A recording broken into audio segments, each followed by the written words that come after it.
Hey everyone, it's Kelvin and welcome back to another watercolor tutorial for Procreate. So in today's video, I'm going to show you how to paint this hedgehog character illustration. And although this is a little bit more complicated than the mouse character we did last time, I still think this is suitable for beginners. The main difficulty is just that it's going to require a little more perseverance because this one has more parts and layers than the mouse. So I've already got the Storybook paper texture loaded in here along with the free sketch. For the brushes, I'm going to be doing all this with the brushes in the regular watercolor kit, and as usual, I'll put links to everything I use in the description below. So the first step here is really critical. Just go ahead and hit the like button for this video, it really helps the channel. And then after that, you can place in the sketch here, and you can see in the layers panel, I've just placed the sketch as the very top layer. Then I've also set the transparency mode to multiply. And then after that, I'm going to select a blank layer underneath the paper texture, just like you normally would. And this is where we're going to start painting. And I'm going to start with the abstract round brush, and this is part of the regular watercolor kit. And what I'm going to do is fill out each section of this illustration, and everything that's the same color will be on its own layer. So that's a little bit repetitive, so I'm going to kind of fast forward through all of that. But I'll start by filling in the chair and just use it as an example so you can see my workflow. So I'm going to do the chair in this red color. So I'm going to use my finger and do a long press. And I've still got the abstract round brush selected, maybe around 30%. And I'm just going to roughly fill in the chair back. And I'm not worried about going beyond the edges of the sketch because I can fix that with the eraser later on.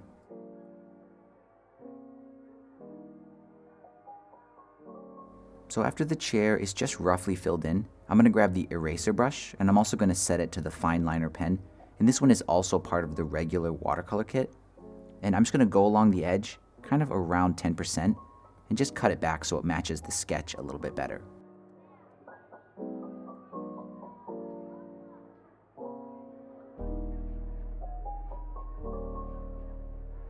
So there we go, that looks pretty good. It's not perfect, but this style is pretty forgiving.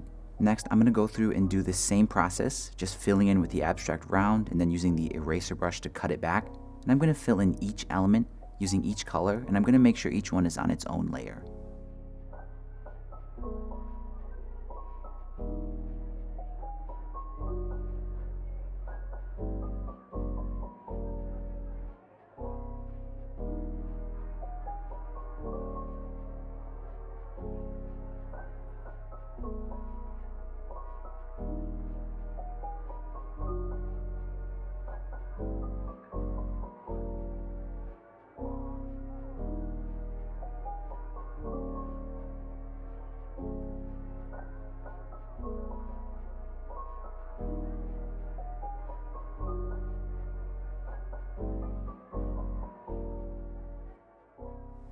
So there we go, everything is all filled in, and it's very rough at this point and very blotchy, but it's totally fine. Now I did everything with the abstract round brush except for the coffee cup. I just used pure white and the fine liner pen to fill that one out. Now your layers panel should look something like this. So each part of this illustration is on its own layer, and the layer order is pretty important. So it should be his hair is the top, then the body, then the coffee cup, then the shirt, then the chair back, and then at the very bottom, the chair legs. Now to fix the blotchiness, I'm going to go through each of these layers, and I'm going to use the water blender brush. And I'm just going to break up some of these weird overlapping edges, but I don't have to make it perfect. This style is a little bit primitive, so you can get away with a couple of hard edges here and there.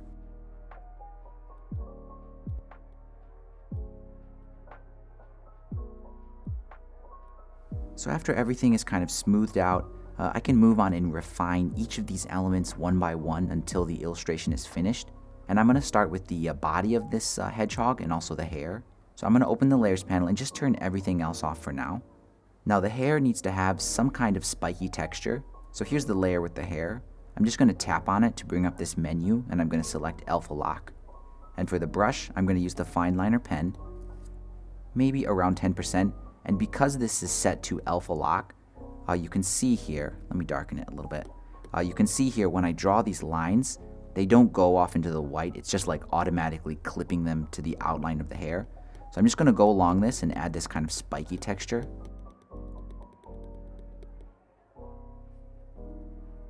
And I'm going to go over it a few different times, just using a couple of variations of that brown color.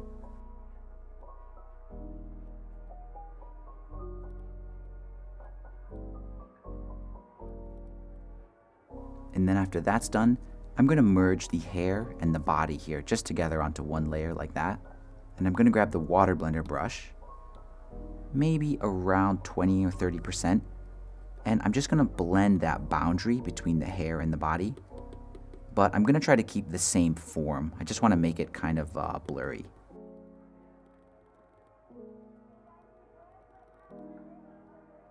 Next, I'm going to turn off the sketch just temporarily and work on a little bit of the shading. So the shading is pretty simple. I'll start with the face, and I want to define the ears, and I'm going to do all of this with the selection tool. So I'm going to grab the selection tool and set it to freehand. And the ears are easy. I'm just going to draw this kind of like a C shape, I guess. Then I'll add another one over here. Now both of those selections are active, and I can go to my adjustments, hue, saturation, and brightness for the layer, and I can darken it, saturate it, and maybe shift the color a little bit towards pink. And that's just to make the ear detail kind of stand out a little bit more. Next, I'm going to add a shadow kind of on the bottom of the face. So I'll grab the selection tool again, set it to freehand, make a selection like that. I'll feather it out, hue, saturation, and brightness for the layer. I'll darken it and then saturate it. And then for the highlight, I just want a kind of highlight along the forehead. So same thing. Feather it out, hue, saturation, and brightness. And there we go. That's pretty good. And after the face is done, I'm going to move on to the lower half here. So I want there to be a shadow from the shirt. So I'm going to grab the selection tool again, just make a shadow here. And because he's sitting in a chair, I want to add a little bit of a highlight on the lap area. So I'm going to make another selection like this. I'll feather it out, and I'll just brighten it a little bit. Now, one of the things I also like to do with the hands and the feet is I want them to have an ombre effect. So I want them to get darker as they approach the ends and also a little bit pinker. So the way I do that is again with the selection tool. I'll circle both the feet like that. I'll go to add, then I'll circle the hands. And I'm going to feather both of those selections out quite a bit. Then I'll go to hue, saturation, and brightness. I'll darken them a little bit, saturate them, and then again, just like I did with the ears, I'm going to shift the color over to sort of a pinker tone. And also, I think I want to add a little bit of a shadow between the legs. So again, just make a selection like this, feather it out, and I'll just darken it. So all of those adjustments are really subtle, but together they just sort of work together, and it makes this illustration pop. Next, I'm going to move on and work on the shirt. Now the problem here is the body here, the arms are sort of transparent and they're showing through the shirt, and that's why there's kind of a loss of contrast. So to fix that, I'm going to use my white background trick that I've used in other videos. It's pretty straightforward, so I'm going to explain it again here. So this is the layer I want to make opaque. So I'm just going to duplicate it. I'm going to select the original one down here, and I'm going to raise the brightness to 100%. And you can see in the layers panel, it just made a white version of it. So here's the original one with color, then here's the white version. And it's already blocking out the shirt, but it's not like 100% yet. So I'm going to duplicate it. So now there's two of these white versions of the body, and they're totally blocking out the shirt. So once you've got enough copies and it's opaque enough, I'll just merge all of those together. And that's just a trick to resolve some transparency issues you run into with some of these more complicated illustrations. Next, I'm going to move on and add some details and shadows to the shirt. And first, I want to highlight the sleeves a little bit. So I'm going to turn the sketch back on, and I'm going to grab the selection tool, set to freehand, and I'll just highlight the sleeves like this. Then I'll go to hue, saturation, and brightness, and brighten them just a tiny, tiny bit. And there's kind of a line where the sleeve joins the body of the shirt, so I'm going to use the water blender to blend that up a little bit.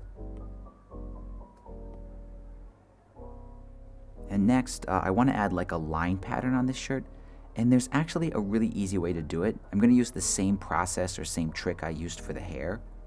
So I'm going to set the shirt to alpha lock. Then I'm going to grab the fine liner pen, and I'll try this color first. Maybe that's a little bit too light. I'll try a slightly darker version. And you know, because it's set to alpha lock, it's not painting out here in the white, it's just painting on the shirt. So it just saves a little bit of time. And I'll just add a bunch of lines like this. Some horizontal ones as well. Next, I'm going to move on and add a couple of shadows. So I'll grab the selection tool again, still set to freehand, and I'll make a selection just under the arms and the coffee cup like this. Circle back, hue, saturation, and brightness, and I'll darken it. And I'll do the same thing kind of on the tops of the sleeves as well.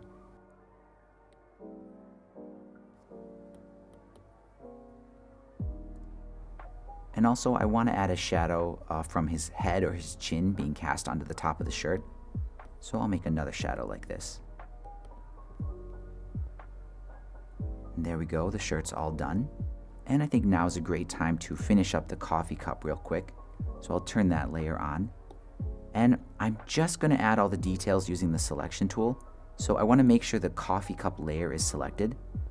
And I'm going to grab the freehand selection tool. And first, I'll kind of shade in the opening like this. I'll add a darker shadow along the bottom. And then I'm going to add a kind of a broad shadow over the whole thing. So I'm just going to make like this.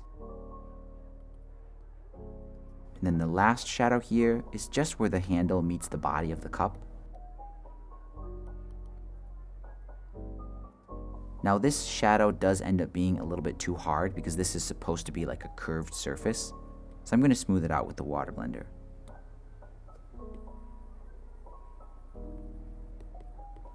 There we go, and that's it for the cup.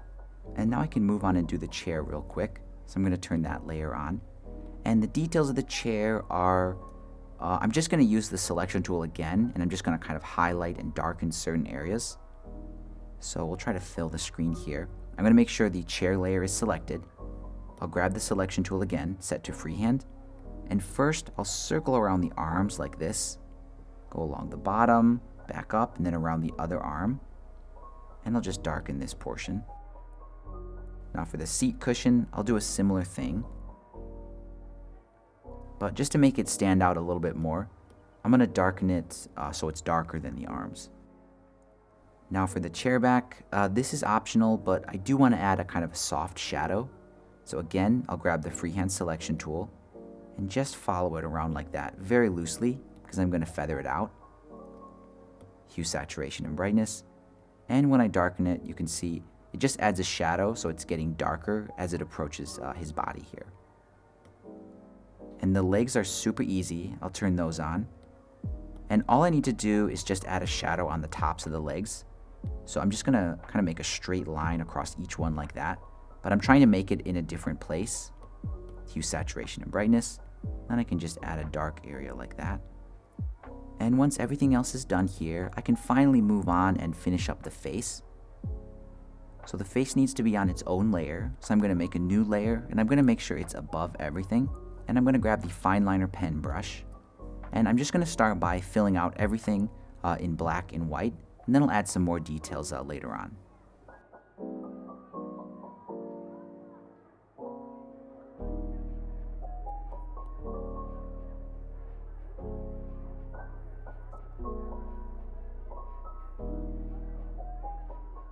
Now for the details, I'm just going to add some highlights on the eyes. So I'll start by adding a kind of medium highlight. So I'm going to use a medium gray color like this. And I'll just make a kind of C shape just in the lower right corner. Then I'm going to select a slightly lighter version and do another C, but just a little bit of a smaller size one. And then lastly for the eyes, I'm going to use pure white. And I'm just going to add a tiny, tiny little highlight in the corner. Now I like to add a couple of details in the nose as well. And I think white is too strong, so I'm going to select another one of these kind of medium gray colors. And I'll just etch out the nostrils like this. I'll add a highlight along the top and maybe a line down the center. And that's pretty much it. I like to keep it really simple for that. Now, I've mentioned this before, but one of my favorite illustrators is Iraville. And often what she does is she'll add a kind of a dark shadow underneath the eyes. And it just makes the illustration a little bit more moody and a little bit more serious. And I think it will look good on this one. So to do that, I'm just going to make sure that I have the layer here with the color, the face, actually selected. Then I'm going to use the selection tool set to freehand. and I'll just make a circular selection under each eye. I'll feather it out, and then I'll go to hue, saturation, and brightness, and I'll just darken it a tiny bit, and then also saturate it, and it just adds a very subtle kind of touch there. And while we're on this layer, I think it also is a nice kind of finishing touch to add some details to the hair. So this is a hedgehog, and these are supposed to be spines. So again, I've got this layer selected. I'm going to select pure white, then I'm going to use the fine liner pen, and I'm just going to add a bunch of white spines in there, and then afterwards I'm going to add a couple of black ones.